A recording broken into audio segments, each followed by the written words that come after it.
Now, should the government scrap the early release scheme for prisoners? We're taking your calls. The scheme, which sees inmates released after serving just 40% of their sentences, has received criticism after the Ministry of Justice confirmed that 37 prisoners were incorrectly freed from jail earlier this month, where nearly 2,000 inmates were let out on the same day.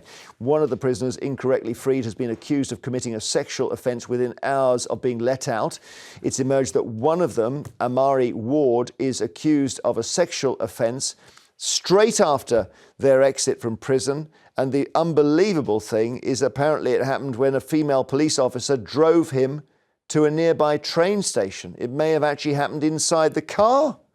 One of the other issues is that among those that were correctly released, some were then rearrested within days. And here we have the picture, the famous picture of Jason Hoganson, who was arrested the day after being released from prison in Durham on suspicion of 2 counts of breaching a restraining order and 1 count of bad tattoos. No, sorry, assault. The early release scheme exists to help ease issues with overcrowding, but is it time to admit that it's not going well? So this is bad, Ayesha. This is going wrong. Sorry, you're on the receiving end. Yeah, well, no, it's absolutely fine. It's absolutely fine. When you say she's on the receiving end, I've had 4 years of her when we were in government. That's right. That's I'm true. enjoying this. This is afters. Well, look, the first thing is that I think this is a decision that nobody wanted to take. It was a decision born out of absolute necessity because basically the prisons were full. The former Justice Secretary, Alex Chalk, said that the prisons were so full, he saw a day where they would basically get down on their knees and pray because they thought that the whole criminal justice system would tip over. To put this into context, if the old government had won the election, they would have had to do this. Under the old system, you got released 50% through your tariff. You're now getting released 40% through your tariff. So the previous government was doing early release as well. This government has had to kind of bring that forward. And there have been some mistakes, and I guess mistakes happen. Yeah, right? absolutely.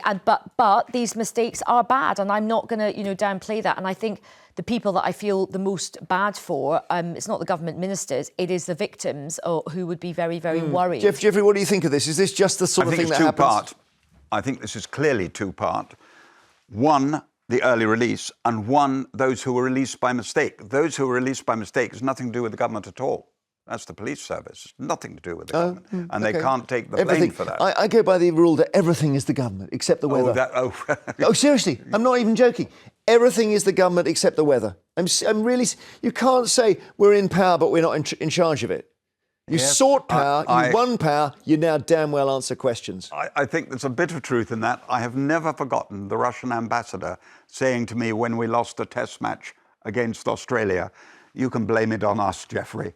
Yeah. And I think there's also there's a lot in what you say. But as grown-ups, we accept these things are big operations and there will be horrible... There'll be mistakes. The tattoo guy, we can't obviously get involved, it's a live case. But, you know...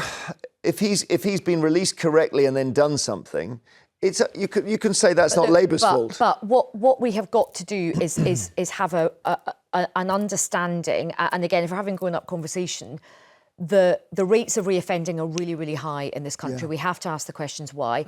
We also have to look at how the whole kind of every bit of the criminal justice system is really broken. So when somebody comes out of prison, they kind of go into the probation services. The probation service, the prison services are really stretched. The probation services are really stretched.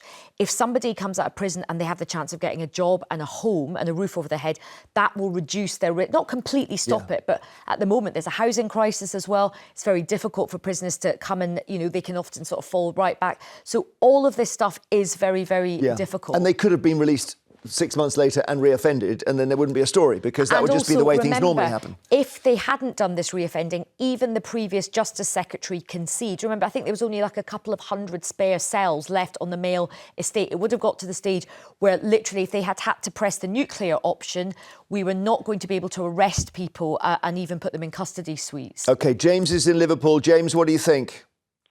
Hi, Jeremy. Well, I've got a few points. If your panel want to write a few of these down and then discuss them when I'm done, that'd be brilliant. Basically, the government should not be letting them out. They commit the crime, they should be serving the time, right? Now, the government are promising to build 1.5 million homes. Why don't they spend this time. I don't know how long they think they're gonna build these homes, but they could build 2 prisons within the space of this time that they could build the 1.5 million homes that they're promising to build. I like the idea of build prisons instead of homes. Yeah, that's interesting. Yeah. Yeah, I used to work in a prison. I worked for a construction company in a prison for a few years. I know how easy they've got it. It should be a punishment and not a privilege. Okay. Prisoners could be letting their children, you know, the youth of today, they could be letting them know what privileges they get, where they think, oh, I'm only going to do this. My dad done this easy enough. You know, I could follow his footsteps. They are wasting 6.85 billion last year on prisons. You know, there's no deterrent.